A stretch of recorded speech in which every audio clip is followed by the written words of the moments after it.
Thank you so much, Senator Barrasso. Senator Wyden. Thank you very much, Mr. Chairman.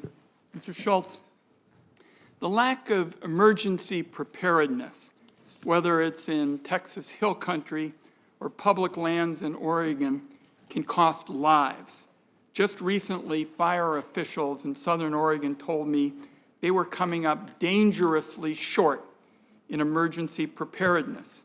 Specifically, I was told in Southern Oregon, one meteorologist is trying to provide early warning systems and doing the work for 4 people. Now, what this, of course, is all about is getting key, timely information out to communities so they can battle these infernos. We've talked in the past about these infernos are not your grandfather's fires. They're bigger and they're hotter, and we need to address this critical preparedness gap.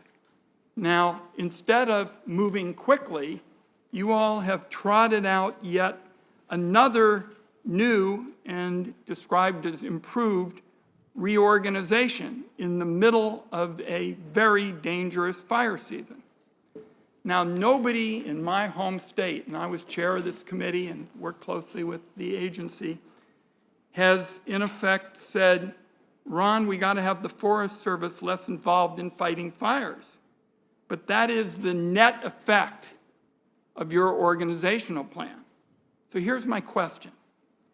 What is this new plan going to accomplish for preparedness in my home state this fire season?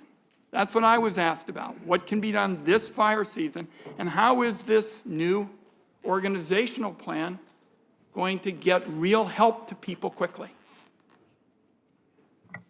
Senator Wyden, thank you for the question. So this fire season, we do not intend to implement any changes in the structure of the fire program.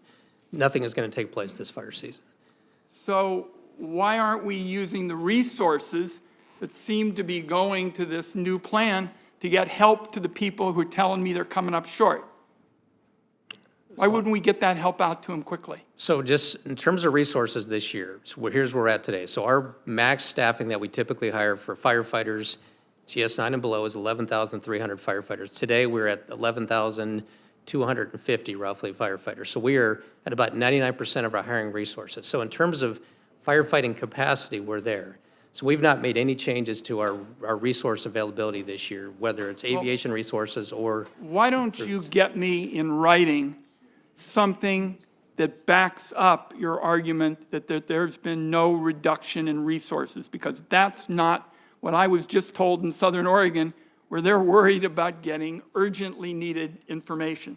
Now, along these lines, we've been told that the agency, and we're most of the way through the fiscal year, hasn't even treated half as many acres to reduce wildfire risk as were treated in the last year of the Biden administration.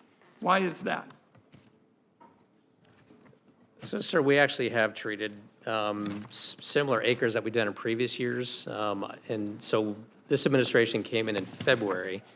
So in terms of basically treating acres, there's not been a major reduction in acres treated for the last year, for this year. So we will get to you those numbers because that is factually inaccurate. Okay. And let me tell you what concerns me about this net effect, because I've described to you the problems that we're seeing on the ground in Southern Oregon, where we're not getting the help in terms of stepping up to deal with emergencies.